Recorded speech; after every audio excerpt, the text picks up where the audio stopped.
Hello 8th class students. 8th class आज हम हमारी जियो के सेकंड लेसन का degradation of soil and conservation measures ये करेंगे। इससे पहले हमने soil resources, soil formation, land resources, land conservation, landslides इन सब के बारे में रीड आउट किया। तो अब हम करेंगे सॉइल डिग्रेडेशन मतलब मृदा अपरदन के क्या कारण है और सॉइल कंजर्वेशन हम किस तरह से मिट्टी को बचा सकते हैं, संरक्षित कर सकते हैं।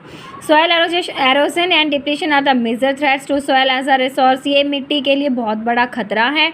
बहुत ह्यूमन दोनों मानवीय and natural factors can lead to degradation of soil. दोनों से ही मिट्टी जो है अपरदित होती है। Factors which lead to degradation, कौन कौन से कारण हैं इसके लिए? डिफोरेस्टेशन मतलब जंगलों का कटाव, ओवर ग्रेजिंग जहाँ जानवरों के ज़्यादा चराने की वजह से, केमिकल फर्टिलाइजर और पेस्टिसाइड के ज़्यादा यूजेज से, रेन बारिश की वजह से, और लैंडस्लाइड और फ्लड मतलब बाढ़ और भूस्खलन की वजह से जो है सॉइल डिग्रेडेशन होता रहता है।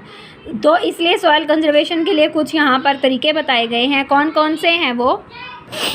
तो सबसे पहले क्या है स्टूडेंट्स? मल्चिंग। अब ये मल्चिंग क्या होता है? मल्चिंग होता है कि the bare ground between plants is covered with a layer of organic matter like straw. It helps to retain soil moisture.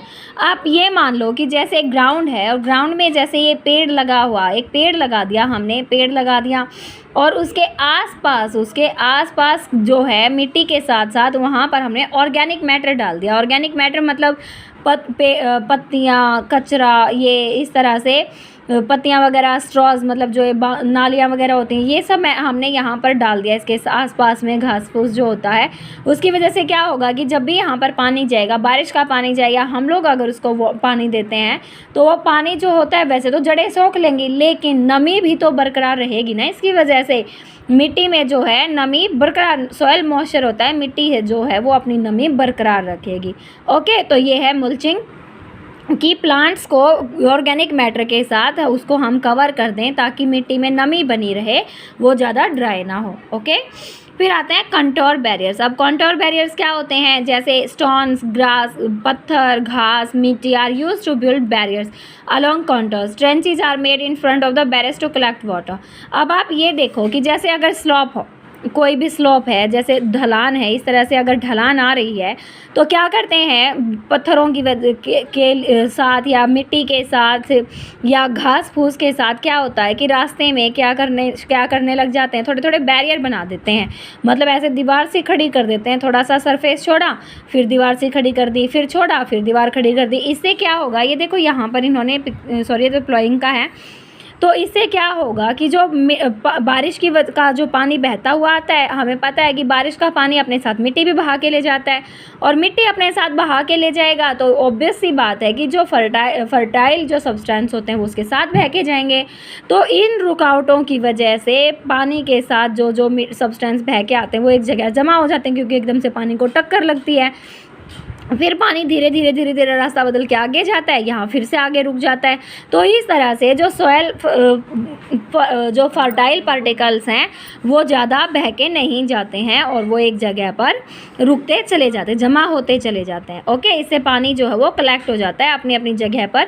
पानी बहता आया, यहाँ पर आकर रुक गया, बारिश हो रही है, यहाँ भी पानी जा रहा है तो आगे रुक गया, फिर आगे रुक गया, फिर आगे, इस तरह से पानी जो है रुकता चला जाता है। अब आता है रॉक डैम। रॉक डैम क्या होता है? Rocks are piled up to slow down the flow of water. This prevents gullies and further soil loss.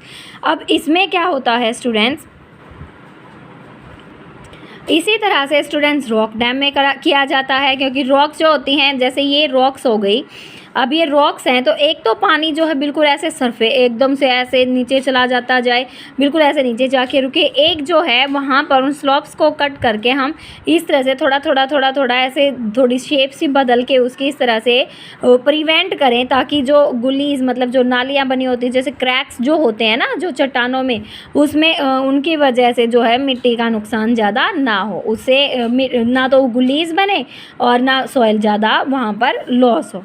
ठीक है, फिर आता है टेरेस फार्मिंग। टेरेस फार्मिंग क्या होता है स्टूडेंट्स? ब्रॉड फ्लैट स्टेप्स और terraces are made on the step slope so that flat surfaces are available to grow crops. They reduce surface run off and soil erosion. ये क्या होता है students? Terrace farming, ये देखो यहाँ पर दिया भी गया है, ये होती हैं पहाड़ी एरियाज़ में, पहाड़ी क्षेत्रों में। कैसे? अब जैसे ये पहाड़ी क्षेत्र है ये पहाड़ी क्षेत्र है, ये यहाँ से तो बिल्कुल प्लेन है, बिल्कुल फ्लैट, और इधर से हमने थोड़ा थोड़ा इसको इस तरह से करना शुरू कर दिया कि ये देखो यहाँ पर थोड़ा प्लेन सरफेस हो गया, फिर यहाँ थोड़ा सा बैरियर बन गया, फिर यहाँ फिर से प्लेन सरफेस हो गया, फिर थोड़ा सा ऐसे हो गया, फिर प्लेन हो गया, फिर ऐसे, मतलब ऐसे सीढ़ी नुमा हम इसको कट कर देते हैं, चट्टानों को काट देते हैं, जिससे जहाँ जहाँ फ्लैट सरफेस है वहाँ वहाँ क्रॉप्स ग्रो की जाएँ, पेड़ पौधे लगा दिए जाएँ, जिससे क्या है सोयल एरोजन भी इसकी वजह से कम होगा और फसलें भी उगाई जा सकेंगी। तो ये क्या है, टेरेस फार्मिंग, मतलब मिट्टी पर सोयल एरोजन भी रुक गया और साथ में क्रॉप्स भी उगाई गई। फिर आता है इंटरक्रॉपिंग। इंटरक्रॉपिंग क्या होता है कि अलग अलग तरह की कई सारी फसलें एक ही ज़मीन पर एक ही समय में उगाई जाएँ। कैसे, अब आप सोच रहे होंगे कि इस तरह से, जैसे हमने अरहर की दाल का पौधा ले लो, वो थोड़ा सा क्या होता है, बड़ा होता है, और फिर हमने साथ में एग्जाम्पल ले लिया चने का पौधा जो होता है वो छोटा होता है। ये इस तरह से, फिर एक अरहर की दाल का, फिर एक चने का, फिर अरहर की दाल का, फिर चने का। इससे क्या होगा स्टूडेंट्स कि जब हवा चलेगी तो हवा की वजह से ये हवा को रोकेंगे, क्योंकि बड़े वाले पौधे हैं साथ में नीचे छोटे वाले सपोर्ट दे रहे हैं एक दूसरे को, तो इससे जो मिट्टी है वो एकदम से इनके बीच से उड़ के नहीं जा पाएगी। इसी तरह से पानी जो है, वाटर जो है वो आएगा, मिट्टी जो है वो साथ में बह के नहीं जाएगी, बल्कि इनकी जड़ें जो उसको वहीं पकड़ के रखेंगी। ठीक है, इससे भी क्या होता है, मिट्टी को बचाया जा सकता है। फिर आता है contour ploughing. Ploughing parallel to the contours of a hill slope to form a natural barrier. अब कंटोर प्लॉगिंग क्या होता है, जैसे अगर ये एक चट्टान है तो इसके चारों तरफ इस तरह से एक बैरियर बनाया जाए, मतलब यहाँ पर खेती करने के लिए जगह बना दी जाए, ताकि जो पानी ऊपर से नीचे आए वो पानी ज़्यादा नीचे जाने की बजाय यहीं पर आके रुक जाए, जिससे क्या होगा, वाटर जो है वो बहुत नीचे जाने के बजाय एक बैरियर बन जाएगा और यहाँ पर अच्छे से खेती की जा सकती है। ठीक है, फिर आता है शेल्टर बेल्ट। अब ये शेल्टर बेल्ट क्या होता है, in the coastal and dry regions, तटीय और सूखे क्षेत्रों में वहाँ पर क्या किया जाता है, जैसे ये एक फील्ड हो गया, मतलब ये एक खेत है, इसके चारों तरफ इस तरह से पेड़ लगा दिए जाएं, ताकि जो खेत है, खेत में हवा की वजह से, क्योंकि अब ड्राई रीजन्स हैं, सूखे क्षेत्र है, तो वहाँ पर हवा भी बहुत ज़्यादा चलेगी और मिट्टी जो उड़ती जाएगी, तो इसलिए यहाँ पर ये पेड़ लगा दिए जाते हैं, जिसकी वजह से हवा का जो बहाव है ना, वो बहाव को ये रोक लेते हैं और मिट्टी जो है वो फील्ड में से मिट्टी उड़ने की बजाय वहीं पर रह जाती है। ठीक है, तो ये होता है शेल्टर बेल्ट्स। नेक्स्ट आता है हमारा वाटर रिसोर्सेज। वाटर रिसोर्सेज क्या होता है, ये रिन्यूएबल नेचुरल रिसोर्स है। रिन्यूएबल मतलब नवीकरणीय, जिसको बनाया जा सकता है। मैंने समझाया था फर्स्ट चैप्टर में आपको, धरती का 3/4 हिस्सा जो है वो पानी से ढका हुआ है, और देख लो स्टूडेंट्स, हम फिर भी ये कहते हैं कि पानी की कमी है, पानी बहुत कम हो रहा है, वाटर स्कैरसिटी हो गई। क्यों कहते हैं वो अब हम आगे समझेंगे। 3/4 भाग जो है पृथ्वी का वो पानी से ढका हुआ है, और इसीलिए हम इसको जल ग्रह कहते हैं, वाटर प्लैनेट कहते हैं। ठीक है, तो आज के समय में क्या होता है, the oceans cover 2/3 of the earth surface and spot a rich variety. समुद्रों ने क्या कर रखा है, धरती का 2/3 हिस्सा तो समुद्रों ने ढक रखा है, जिसमें बहुत सारे पौधे और पशुओं की प्रजातियां पाई जाती है। Ocean water is however saline. Ocean water जो होता है वो खारा होता है, और इसलिए मानव की खपत के लिए वो अवेलेबल नहीं होता।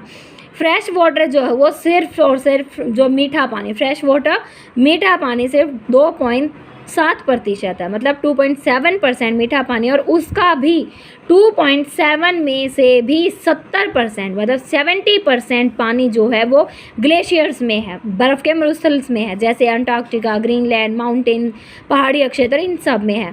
Due to their location they are inaccessible. उनकी जगह ऐसी है कि वहाँ पर पहुँचा भी नहीं जा सकता और उस पानी को यूज़ भी नहीं किया जा सकता। तो इसलिए स्टूडेंट सिर्फ 1% पानी ऐसा है जो मानव यूज़ के लिए फिट है। मानव सिर्फ 1% पानी यूज़ कर सकता है। It is found as ground water. ये भी ज़मीन के नीचे पाया जाता है, या नदियों में, या झीलों में, या फिर वातावरण में जो भाप बन के ऐसे उड़ता रहता है। Fresh water is there for the most precious substance on earth. इसलिए मीठा पानी जो है सबसे कीमती पदार्थ है हमारी पृथ्वी पर। वाटर को ना बढ़ाया जा सकता है ना घटाया जा सकता है। इसकी जो वॉल्यूम है, मात्रा है जो इसकी, वो लगातार ऐसे ही रहती है। कैसे, किसकी वजह से? वो होता है वाटर साइकिल की वजह से। अब वाटर साइकिल क्या होता है स्टूडेंट्स? वाटर साइकिल का मतलब ये नहीं है कि पानी के ऊपर साइकिल चलानी शुरू कर दी। वाटर साइकिल का मतलब क्या होता है, मैं 7th क्लास में मैं आपको बता चुकी हूँ। वाटर साइकिल क्या होता है, जैसे ओशियन, अब ये ओशियन है, ओशियन ऊपर सन है, तो ये सन क्या करता है, सन की हीट की वजह से पानी जो इवापोरेट होता है मतलब वो भाप बनता है और ऊपर जाकर वो फिर बादल बनाता है।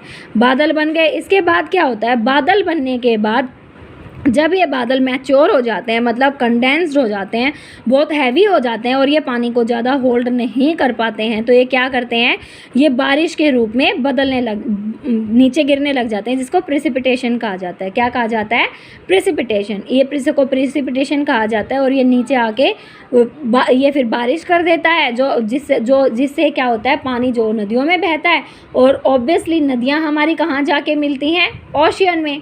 ठीक है, ओशियन में जाके फिर से पानी एवापोरेट होता है, एवापोरेट होके फिर से बादल बनते हैं, कंडेंसेशन प्रक्रिया बोलते हैं जिसको। फिर वो बादल बन के फिर से प्रेसिपिटेशन के रूप में, बारिश के रूप में नीचे आता है, फिर रिवर्स में, फिर समुद्र में, फिर इवेपोरेट। तो इस तरह से वाटर साइकिल जो है चलता रहता है। इसी वजह से कहा गया है कि वाटर को ना घटाया जा सकता है ना बढ़ाया जा सकता है। ठीक है, वाटर साइकिल समझ आ गया आप सबको। तो नेक्स्ट आता है कि ह्यूमंस जो होते हैं ये पानी को सबसे ज़्यादा यूज़ करते हैं, सिर्फ और सिर्फ पीने और कपड़े वगैरह धोने के लिए नहीं, बल्कि उत्पादन के रूप में भी, इंडस्ट्रीज़ में भी पानी जो बहुत ज़्यादा यूज़ किया जाता है, जैसे खेती के लिए, उद्योगों के लिए, बिजली बनाने के लिए, या डैम्स वगैरह बनाकर दूसरे यूजेस के लिए, इस तरह से पानी को जो है प्रयोग किया जाता रहता है। जनसंख्या की बढ़ती जनसंख्या के कारण, बढ़ती हुई मांग के कारण, फसलों की अलग अलग वेराइटीज़ के कारण, क्योंकि बहुत सारी फसलें ऐसी होती हैं जिनको पानी बहुत ज़्यादा मात्रा में चाहिए होता है, तो उसकी वजह से भी पानी जो है वो इस तरह से पानी की डिमांड बढ़ती जा रही है, जो फ्रेश वाटर की सप्लाई जिसकी वजह से कम होती जा रही है, और वाटर रिसोर्सेज सूखते जा रहे हैं। किसकी वजह से, बढ़ती जनसंख्या की वजह से, बढ़ती डिमांड्स की वजह से। Okay, problems of water availability, जल उपलब्धता के लिए समस्याएं क्या हैं। There is scarcity of water, scarcity होता है कमी, मतलब दुनिया के बहुत सारे क्षेत्र ऐसे हैं जहां पर पानी की कमी है। सबसे ज़्यादा Africa, West Asia, South Asia, western USA, north west Mexico, parts of South America and entire Australia, ये सब मीठे पानी की सप्लाई के लिए तरस रहे हैं, ये इस समस्या का सामना कर रहे हैं। जो क्लाइमेटिक जोन में जो कंट्रीज स्थापित हैं वहाँ पर क्या होता है, वहाँ पर अकाल की स्थिति भी पैदा हो जाती है। दस वाटर शॉर्टेज में भी a consequence of variation in seasonal और एनुअल प्रेसिपिटेशन। ये किसके कारण होता है, एनुअल प्रेसिपिटेशन की वजह से, बारिश की वजह से।